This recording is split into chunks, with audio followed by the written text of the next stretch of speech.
Young athletes with big stories. These sports stories are here to motivate, equip, and enlighten the next generation.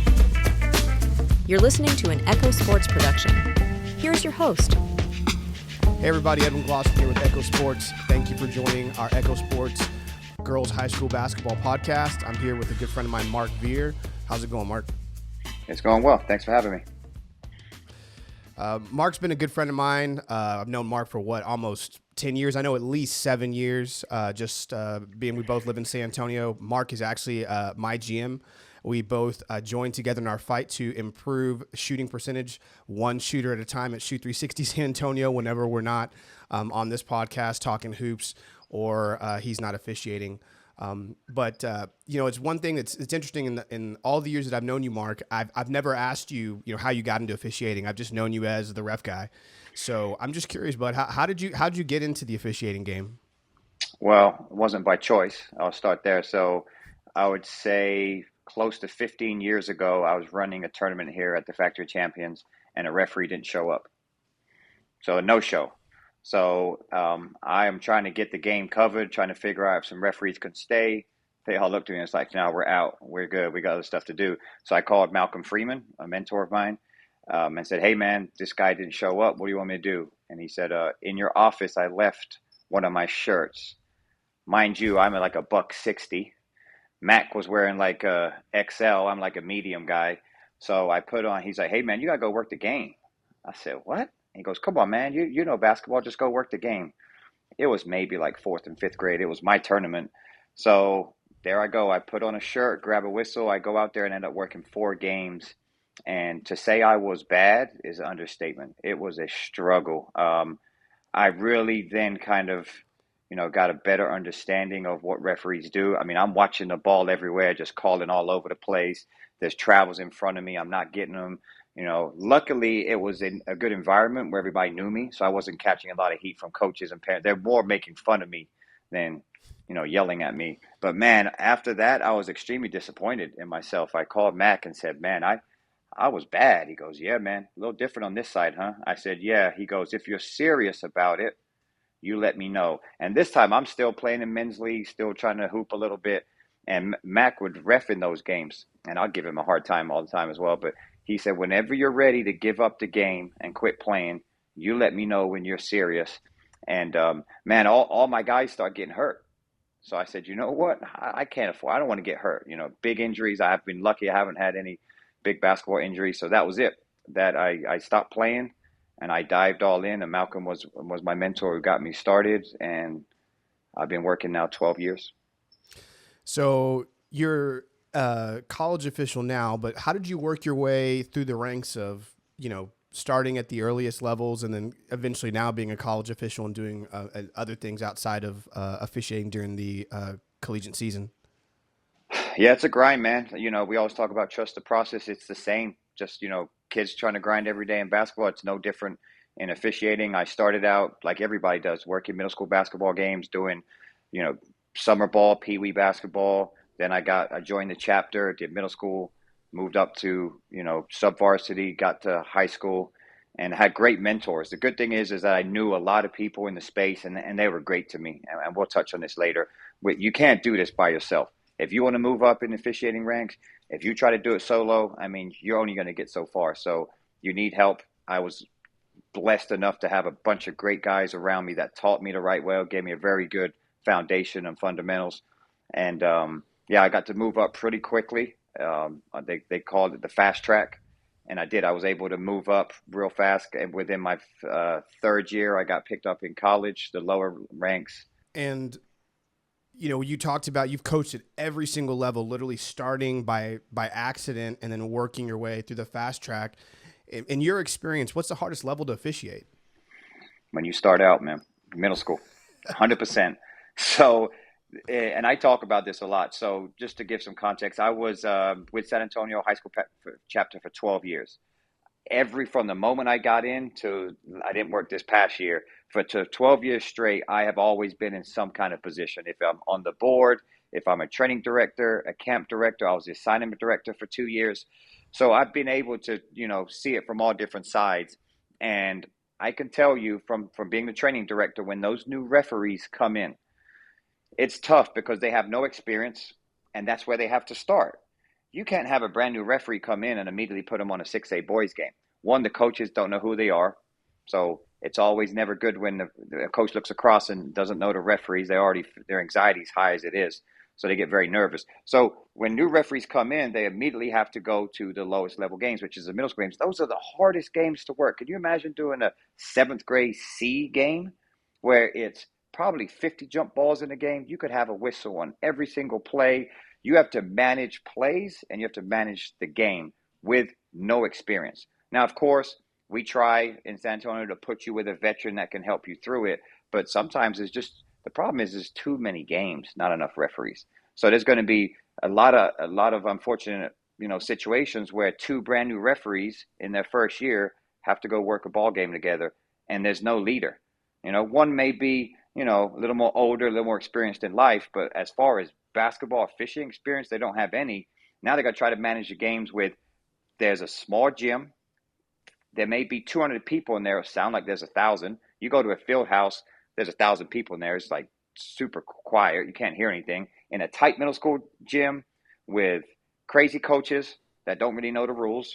You got really bad table crew, just teachers trying to get in and get out, and then uneducated parents. So it's by far the hardest. And that's where I think the retention, I know we'll touch on this later, but the retention piece is hard because if you're a brand new referee, who wants to come in, go work a game, and just get yelled at for, 2-3 hours based on if you've got 2 or 3 games that night. And then you get in the car and probably you're making a phone call to somebody and was like, what did I sign up for? You're probably calling your spouse or a friend and like, how did your first game go? Not very well. I bet if you surveyed 100 referees, do you remember your first game? Oh, yeah. Like everybody will remember their first game because it technically probably didn't go very well. So, yeah, that's by far the hardest game to officiate because you got to manage so much more than just black and white. There's so much other things going on throughout that game. So when, if I'm hearing that correctly, refs naturally are going to start off at the lowest levels, but the catch is that is the most difficult level to officiate. So obviously there's a huge, opportunity or pitfall for discouragement. What do you tell officials in regards to, is there like this just tough period that you've got to get through and grind through? And then once you get past that, okay, if you can, I remember when I was a teacher, if you can make it past the first 7 years as a teacher and a coach, hey, I think you're in the clear. If you can get past that first 7, is there something like that with officiating? 100%. So when the new referees come in, I would always be out in front of them and talk to them about it. And I always say, hey, this is not going to be easy. You got to get get past your first 2 years. The first year, you're just trying to figure stuff out. So it's kind of a blur. The second year is when you actually kind of have a little more understanding of what you're doing out there. And you've seen more plays, you see more games. You kind of, now your anxiety is not as high. You're a little more comfortable. But a lot of referees quit they don't even get through their first season based on all the things that I talked about earlier. And then I always tell them, you got to find a mentor. That's the first thing you got to do. If you don't have an outreach program, someone to talk to, that's a referee, that you can't go talk to your spouse or a friend that's not in the referee space. They're not going to help you. They'll probably be like, yeah, you probably just need to quit. It's someone that's been there, done that, that understands that how hard it is and how you can, some things you can navigate through to get through it.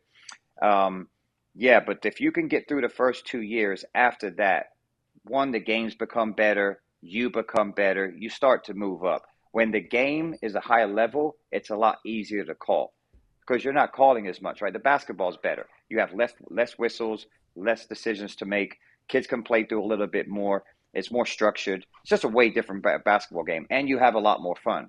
You just got to see the light at the end of the tunnel. That's what someone's got to keep pushing them and say, hey, don't worry about it. Things will get better for you. But yeah, if you can get through the first 2 years, most of the time referees have a long career. It's the ones that just can't get through the first couple of years. They quit and they never come back. They're done. And when we're talking about officials or official prospects, and that's something I've never really thought through, what are some qualities or intangibles that make a good official when you're looking at a friend or a coach or someone who's in the game and maybe looking to transition to another aspect of the game, and you think they might make a good official. Why is that? What are some qualities you see in those people? So the first thing is appearance. Like you've got to have physical appearance. So we have a criteria in San Antonio basketball officials where we rank and we rate referees, and this I think it's like 8, but number 1 is physical appearance, and that's everywhere. That's high school, that's college, that's NBA, wherever you're going.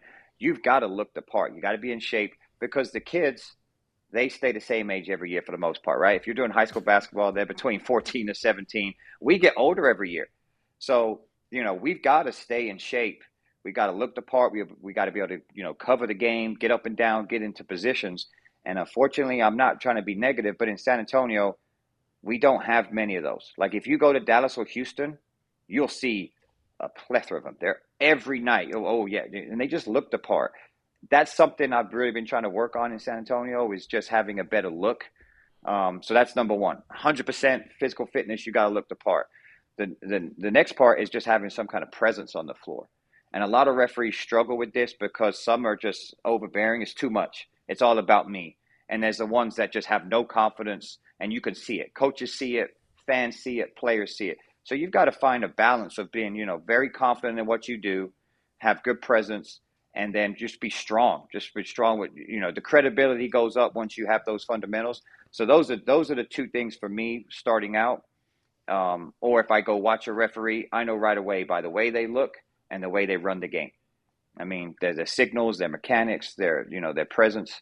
Those are the 2 biggest things that jump out to me. All the other stuff we can teach you, right? We can teach you where to stand, how to move, talk about rules and judgment and how to sequence plays. But if you can just, any referee starting out can look the part and have good presence on the floor, then you have you have some success moving up in your career. I mean, you hit on something right there with presence because, I mean, if I'm understanding what you're saying, right, presence, in other words, is just an air of confidence, like commanding the room when you walk into the room, like, hey, I know what I'm talking about. You just have a look to you that's like, I'm an authority figure. I'm guiding this. Follow my lead. I got us. But it just seems like that's almost impossible or so hard to cultivate that within yourself because, I mean, when parents, I've got 2 kids and I coach myself, and as an evaluator and what I do, I'm in a gym all the time, and it just seems like parents walk in the gym looking just on one, looking to just get on an official, or the minute they see someone maybe look to the side, like, or look at their colleague and, hey, was that a good call? They just notice it, and or coaches are looking to work the officials. It just seems like that is so hard to develop that presence. Or do you have, like, what are some tips that you tell some officials on how to do that or how to cultivate that within yourself? Or is there anything out there for that? Yeah, I mean, of course you got to have thick skin, right? You just can't be the referee that is constantly being highly sensitive when you hear things. For me, what's worked for me is having experience with fans can help you. Ignoring them doesn't always help. Now, you may hear the referees don't ever talk to fans. Well, sometimes you can make a joke. You can make something, kind of just bring that fan down a little bit, and they can appreciate it. I'm never the referee that if I hear something, I'm going to go find an administrator and throw them out. That's just not something that I do, unless it gets to a level of profanity and being highly disrespectful. But as referees, if someone says you suck and you're horrible and you're not very good and that's a horrible call, if that bothers you, then officiating isn't for you. Because we always say, you make a call, 50% of the gym is happy, 50% is mad. Like, you're never going to make anybody happy, right? So you got to expect that going in. You've got to expect some heat from fans, from players, from coaches. Now, I'll be totally honest with you. When I started, I was highly sensitive. I was the guy that was like, yeah, I'm slinging technical fouls. I'm talking back to players. I'm talking back to fans. I want them out. I luckily I have a lot of mentors that told me this. Like, hey, if you want to, have a career out of this, man, this is not how you act. This is not how you conduct yourself. And I think a lot of new referees coming in, that's something hard for them to kind of navigate through. I want to, have confidence and presence. I'm not going to let someone talk to me like that, but you have no credibility. You have no experience. You haven't been through those reps of what's acceptable and what is not. So, and I still see it now. I see it in AAU a lot. I don't do summer ball, but yeah, some fans are out of pocket big time. And that somewhat comes to the tournament director and assignment director for setting boundaries. And I think some guys out there do a great job of doing that. But the way that you go through that is, one, I would stay quiet and then call somebody. That's the best thing, right? So if you have a fan that's out of pocket and you're not sure what to do, all right, I'm just going to just block that out. I'm going to focus in on my game and then go call somebody. Hey, this happened in my game. What would you do? I think what referees start to do is they get a little, their authority. They think that they kind of need to command the room, and sometimes it gets a little bit out of pocket. We've got to expect emotions in this game. That's a part of it. I can tell you this: if you've played the game, I should have said this probably earlier, Edwin. If you've played the game, that's now you have feel for the game. You can't teach that. I know a lot of referees that have played, and they understand it. They've been in moments. They've been in tough situations. I've been with referees that have never played the game, and I can find out right away the way that they conduct themselves. Like, hey, did you ever play? No, I didn't. Okay. Well, we got to understand that this is an emotional game. So I'm not saying if you've never played the game, you can't officiate, but having that feel as a player or as a coach or have some kind of background can definitely help you in those tough situations that come up. And there's tough situations that come up every day. If you're a referee and you don't want to make decisions, then you can't be a referee, because that's what we're paid to do. We are paid to make decisions on a split second, and sometimes we make the right ones, sometimes we make the wrong ones, but as long as we learn and we grow from them and we get those reps, then, hopefully we can continue to improve every single game. Good stuff there. Now, when we're talking about the transition from officiating in high school to, girls high school basketball to officiating women's basketball in the Sun Belt or any of the other conferences that you're, or the Southland where you're officiating, what are some of the biggest differences when it comes to officiating those games? What's the biggest jump? So, I remember my first Division I game. I remember it, and it was a situation where a ball handler dribbler is going to the basket and the girl has her hand on the back and she's going to the basket and that hand stays on. And I was like, okay, well, she's getting to a spot. And then the girl turned the ball over. I'm getting yelled at by the coach. That's a foul, Mark. Her hand is stayed on. And I'm just like, what? I'm like, but she got to a spot. It didn't. I learned really quick because the crew chief was like, hey, man, you need to get those. That hand can't stay on. I said, okay, cool. I got it. From that moment on, I said, this is different. And here's why it's different, is that if you're talking about college basketball, they are all scholarship players that have been recruited. If the starting point guard gets in foul trouble, well, they got a backup, no problem. They recruited a backup, right? They may have a freshman, that's reps for them, not our problem. Right or wrong, I'm just being totally transparent with you. In high school, you put 2-3 fouls on the starting point guard to start the game, they don't have a backup point guard. They may only have 3 to 5 players, and that's the top teams. Some other ones may only have one. The game changes a lot, right? So what I learned is in the women's game, they want it to be called exactly by the book. They are given training videos every year, the same ones that we are given. The expectation, the standard is us to go out there and call everything the way it's supposed to be by the book. Unfortunately, in high school, it's not the same. There is no training videos. Every coach wants something different. They're not getting the same information. And they definitely don't want those little ticky-tack fouls or whatever it may be. So in high school, yes, high school referees are a little more patient, and they do not want to be putting the best players in foul trouble if they can avoid it. Now, that's not cheating.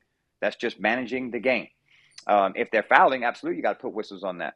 That's the biggest difference for me, is that in the women's game and college game, they want fouls called, freedom of movement, everything that's in our guidelines. In high school, it's just different. I watch a lot of high school games, and that's where the inconsistency comes in.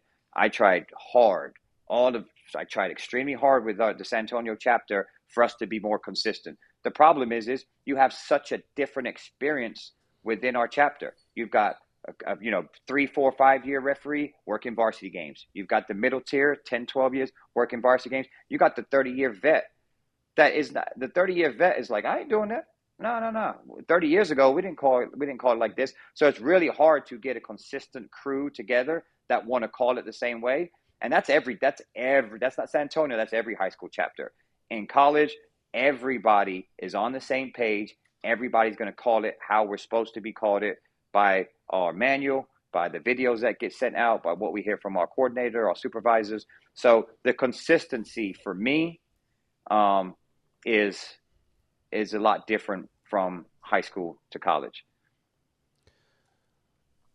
That makes complete sense. Now, shifting gears now, I know we've talked about officiating a lot, but I know you're more than an official. You run KBT, Keys basketball training at Factory of Champions in San Antonio. And I'm just curious, with all of your years officiating, because you started out coaching on the skill development side and team side, now still on the skills side, but primarily most of your time is spent officiating throughout the year.